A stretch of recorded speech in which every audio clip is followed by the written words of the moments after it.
যেখানে বৃষ্টি নেই সেখানে ফসল শুকিয়ে যায়, যেখানে সংস্কার নেই সেখানে ভাগ্য শুকিয়ে যায়। স্বপ্ন অনেক কিন্তু প্রাপ্তি কম। হ্যাঁ, এটাই জীবন। ধৈর্য রাখো, সময় এলে তোমার প্রাপ্য নিজেই তোমার হাতে এসে যাবে। যদি শান্তি চাও তাহলে অন্যের কাজে আর অন্যের ভুলে মন দেওয়া বন্ধ করে দাও। শুধু নিজের জীবন আর ভালো কিছুর দিকেই মন দেওয়া শুরু করে দাও। কেউ আপনাকে অতিরিক্ত অবহেলা করলে কিভাবে তাকে উচিত শিক্ষা দেবেন জানেন? তা হলো তার কাছ থেকে দূরে সরে যাওয়া, কারণ তার এই অবহেলাই হতে পারে আপনার জীবনের সেরা শিক্ষা।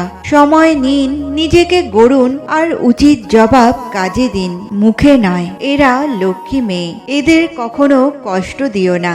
লক্ষ্মী মেয়ে হলো এমন একজন যে ভালোবাসা দেয় নিঃস্বার্থভাবে আর তোমার সুখকে নিজের থেকেও বড় মনে করে। যে মেয়ের ভালোবাসা নীরব কিন্তু অসীম, সেই হতে পারে তোমার জীবনে সত্যিকারের ধন। যে তোমার সঙ্গে সমস্ত ঝড় পেরোতে রাজি কিন্তু তোমাকে ছেড়ে যেতে রাজি নয়, তাকে হারানো বোকামি।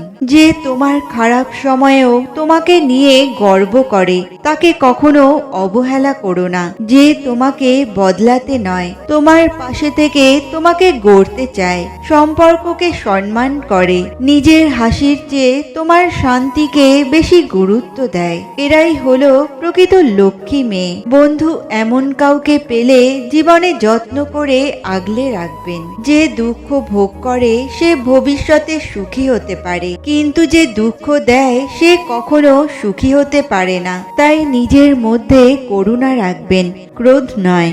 কারণ ফুল তো মেঘের বৃষ্টি নিয়েই খেলে, তার গর্জন নিয়ে নয়। সম্পর্ক গড়ার জন্য মানুষগুলো যতটা সময় ব্যয় করে, সম্পর্ক টিকিয়ে রাখতে যদি এর অর্ধেক সময়ও ব্যয় করত, তাহলে বিচ্ছেদের হাহাকারে দীর্ঘশ্বাসগুলো ভারী হয়ে উঠত না। সময়, রাজত্ব, সম্পত্তি এবং শরীর আপনাকে সঙ্গ দিক বা না দিক, কিন্তু স্বভাব, বুদ্ধিমত্তা এবং সত্যিকারের সম্পর্ক সবসময় সঙ্গ দেয়। কারো সঙ্গে নিজের তুলনা করবেন না।